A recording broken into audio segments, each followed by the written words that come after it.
ऋषि मुनियों की पावन धरती, देश धर्म का नाता है। कहते सारे लोग यही हैं, गो हमारी माता है। जाग उठो ओ भारतवासी, जाग उठो ओ भारतवासी, गो पर छुरियां चलती हैं। बंद करो गो माँ की हत्या, सारी जनता कहती है। बंद करो गो माँ की हत्या, सारी जनता कहती है।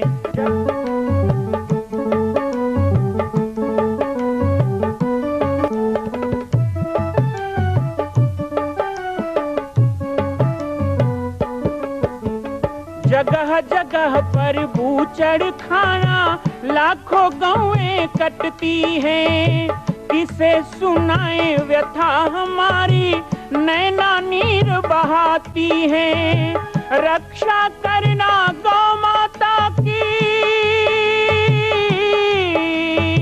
रक्षा करना गौ माता की, गीता ज्ञान सिखाती है। बंद करो गो माँ की हत्या, सारी जनता कहती है। बंद करो गो माँ की हत्या, सारी जनता कहती है।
जय सिया राम, जय गो माता, जय गोपाल। श्री गुरु चरण कमलेभ्यो नमः। गुरुदेव की महिमा, गुरुदेव का गुणगान, गुरु महिमा का क्या गुणगान करें। रामचरितमानस में गोस्वामी तुलसीदास जी कहते हैं, गुरु बिन भवनिधि तरहि न कोई, जो विरंचि शंकर सम होई। आज गुरु पूर्णिमा के विशेष संदेश कार्यक्रम में आप सभी के साथ में उपस्थित हूँ। गुरु पूर्णिमा एक ऐसा पर्व होता है जिस दिन शिष्य अपनी श्रद्धा, भक्ति, अपना समर्पण गुरुदेव के चरणों में एक बार पुनः अर्पित करके अपने संकल्प को दोहराता है। क्या गुरु पूर्णिमा के दिन ही गुरु पूजा करना चाहिए? क्या गुरु पूर्णिमा के दिन गुरु पूजा करना आवश्यक है? गुरु पूर्णिमा के इस विशेष आयोजन को हम इस तरह से समझ सकते हैं, जिस तरह गुरुदेव ने हमको दीक्षा दे करके इस कच्चे घड़े में प्राण दान दिया, विवेक का जागरण करके पशु तुल्य जीवन को उन्होंने मनुष्य बनाया। बिनु सत्संग विवेक न होई, राम कृपा बिन सुलभ न सोई। ऐसे गुरुदेव के चरणों में नतमस्तक होना।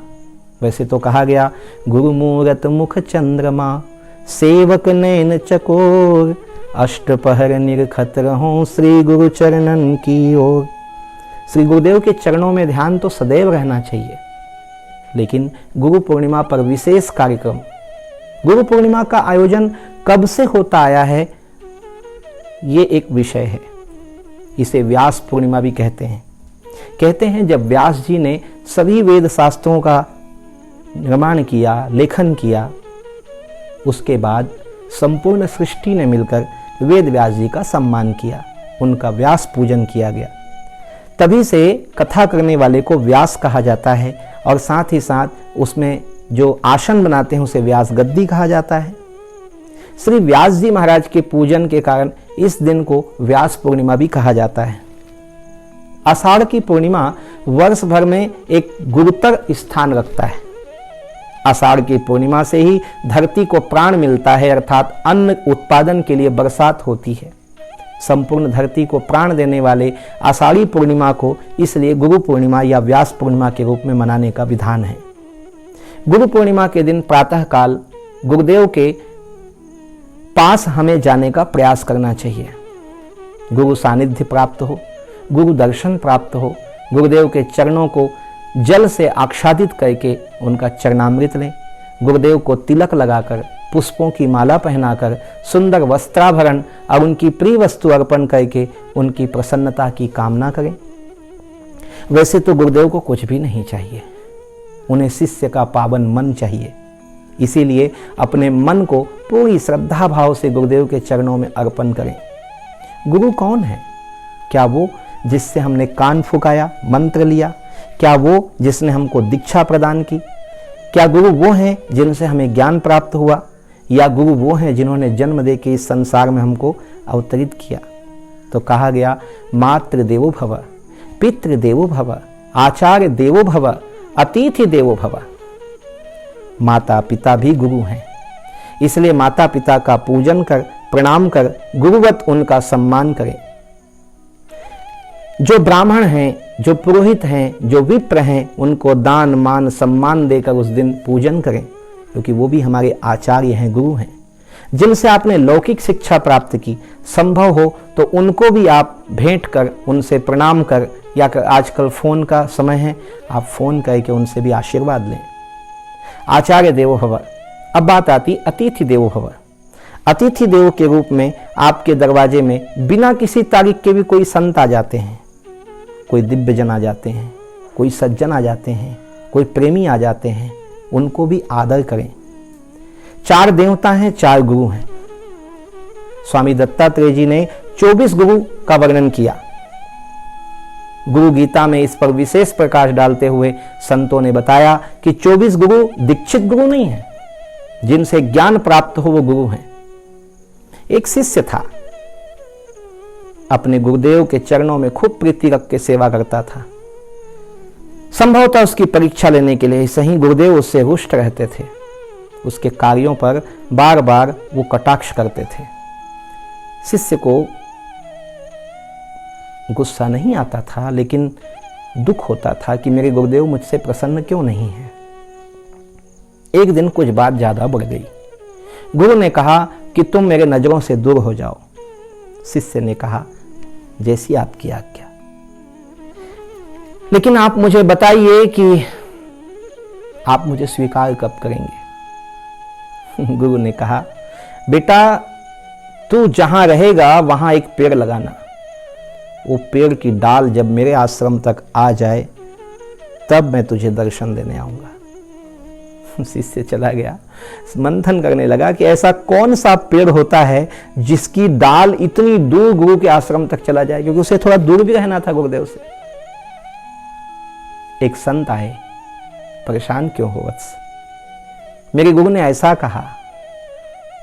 उस संत ने रास्ता दिखाया, कहा देखो आपके गुरु ये कहते हैं कि आपके द्वारा किए जाने वाले कार्यों की कीर्ति शाखा इतनी हो कि आपके गुरुदेव प्रभावित होकर खींचे चले आए। बस शिष्य को रास्ता मिल गया, उसने गुरु के बताए रास्तों को अपनाया, राम नाम का प्रचार किया, सबके ऊपर दया की, सबको सद्मार्ग दिखाना शुरू किया, ज्ञान बांटना शुरू किया, आनंद देना आनंद लेना शुरू किया और सनातन धर्म की ध्वजा लहराई। धीरे धीरे गुरुदेव तक वो कीर्ति पहुंचने लगी और एक दिन गुरुदेव अचानक पहुंच गए, बेटा तेरे लगाए गए पेड़ की शाखा मुझ तक पहुंच गई, मैं उसी शाखा को पकड़ के तेरे पास चला आया और हृदय से लगा लिया अपने शिष्य को। गुरु और शिष्य का संबंध बहुत अद्भुत होता है, संसार में इससे पवित्र कोई, इससे बड़ा कोई संबंध नहीं है। कहते हैं माता पिता से जमीन जायदाद का बंटवारा मिलता है, लेकिन गुरु अपने शिष्य के अपराध को ले लेता है और अपने पुण्य कर्म उसे दे देता है। गुरु और शिष्य की इस पावन परंपरा को आज इस पावन परिपाटी को हम गुरु पूर्णिमा में याद करते हैं। श्री जामरी पाटेश्वर धाम, जिला बालोद, छत्तीसगढ़, मेरे परम पूज्य सदगुरुदेव श्री राज योगी बाबा जी, श्री महंत श्री राम जानकी दास जी महात्यागी, जिनका 1975 में इस घनघोर जंगल में नई दिल्ली से आगमन हुआ। इस घनघोर जंगल में एक धुनी के नीचे, बियाबान जंगल में एक पेड़ के नीचे धुनी जलाकर उन्होंने अखंड तपस्या की। यहां रहना ही तपस्या था। यहां की ठंडी हवाओं को झेलना, गरम गरम हवाओं को पीना, धुनी सेंकते हुए भी गर्मी के दिन में वहीं बैठना, बरसते पानी में भींगना, जंगल का कठिन पानी पीना। शेर, बाघ, चीते, भालू ये उनके अगल बगल लपटाए रहते, बड़े बड़े सर्प उनके साथ सोए रहते, सांप बिच्छुओं के साथ समय बिताना, जंगल के जहरीले कीटाणुओं से उनका मुकाबला होना, मच्छर काटना, कई विषैले जीव काटना, सब कुछ सहन करते हुए गुरुदेव ने इस घनघोर जंगल में राम नाम की अलख जगाई। और आज देखिए लाखों करोड़ों की संख्या में पाटेश्वर धाम की शाखाएं पूरे भारत और विश्व तक फैली हुई हैं। बाबा जी की पाती के माध्यम से मैं परम पूज्य सद्गुरुदेव भगवान के श्री चरणों में प्रणाम करता हूँ। गुरु पूर्णिमा के पावन अवसर पर आप सबको भी मैं बहुत बहुत शुभकामनाएं देता हूँ और आशा करता हूँ कि जो अभी भी निगुरा हैं, आपने किसी को गुरु ही नहीं माना, अपने आप को ही मान लिया है, आशा करता हूँ कि आप गुरु परंपरा से जुड़ेंगे, शिष्य परंपरा से जुड़ेंगे, सनातन परंपरा से जुड़ेंगे, संस्कारों से जुड़ेंगे और पाटेश्वर धाम में 24 तारीख को दिव्य गुरु पूजन महोत्सव है। 25 से 29 जुलाई तक श्री शिव कथा महारुद्राभिषेक, बाबा महाकाल की प्रतिदिन भस्म आरती और हिंदू शेरनी साध्वी सरस्वती जी मेरी छोटी बहन के द्वारा शिव कथा का पवित्र आयोजन है। सैकड़ों की संख्या में यजमान के रूप में सपरिवार दंपति यहाँ आ रहे हैं और इस कार्यक्रम में जुड़ेंगे, अभिषेक करेंगे। आइए मैं आपको आमंत्रित करता हूँ बाबा रुद्र पूजा में, भगवान भोलेनाथ महाकाल की रुद्र पूजा में आप भी सपरिवार इष्ट मित्रों सहित सम्मिलित हों। दिव्य पूजा होगी, बाबा के विभिन्न वस्तुओं से अभिषेक किया जाएगा, बाबा को प्रसन्न किया जाएगा। जल की धारा, दूध की धारा, दही की धारा, मधुरस की धारा, गंगा जल की धारा, शर्करा, खंड खंडखाद्यम और इसके साथ साथ पुष्पों की, इत्रों की बरसात होगी बाबा पर, दूध की धार चढ़ेगी, बाबा को भस्म से, मेहंदी से, दिव्य अलंकारों से सजाया जाएगा, बाबा को वस्त्राभरण भूषण और बाघंबर चर्म चढ़ाया जाएगा, बाबा के मस्तक पे मुकुट पगड़ी बांधी जाएगी, नाग सर्प शेष की छाया लगाई जाएगी और दिव्य पंच फूल की आरती घी के दीपक से बाबा का शंख, मृदंग, नगाड़े, डमरू और विभिन्न वाद्य यंत्रों के साथ दिव्य आरती की जाएगी। भक्त झूमेंगे, बाबा महाकाल की बम बम भोले आरती करेंगे। 5 दिन ये महोत्सव चलेगा। प्रतिदिन गौपूजन भी होगा, गोमाता का भंडारा, गोपूजन, पंच गोमाता मंदिर की आप परिक्रमा कर सकेंगे। ये पुण्य क्षण आपको मिलने वाला है, चूकिएगा नहीं।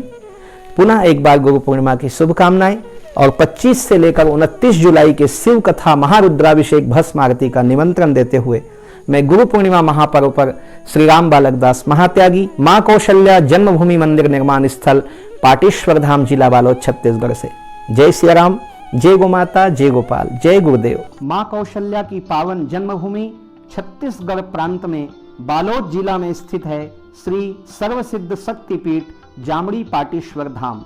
परम पूज्य सद्गुरुदेव राजयोगी बाबा जी की तपस्थली श्री पाटेश्वर धाम और विश्व के अद्वितीय मां कौशल्या जन्मभूमि मंदिर निर्माण का दर्शन करने और इसी प्रकार समसामयिक विषयों पर अपना ज्ञान वर्धन करने के लिए और 10,000 गायों के लिए बनने वाले श्री हनुमान नंदीशाला गो अभ्यारण्य का समाचार प्राप्त करने के लिए आप सभी देखते रहें YouTube चैनल पर राम बालक दास, और हमारे चैनल को आप सभी सब्सक्राइब करें, घंटी का बटन दबाएं ताकि आप सूचनाओं से जुड़े रह सकें। जय श्री राम, जय गौ माता, जय गोपाल।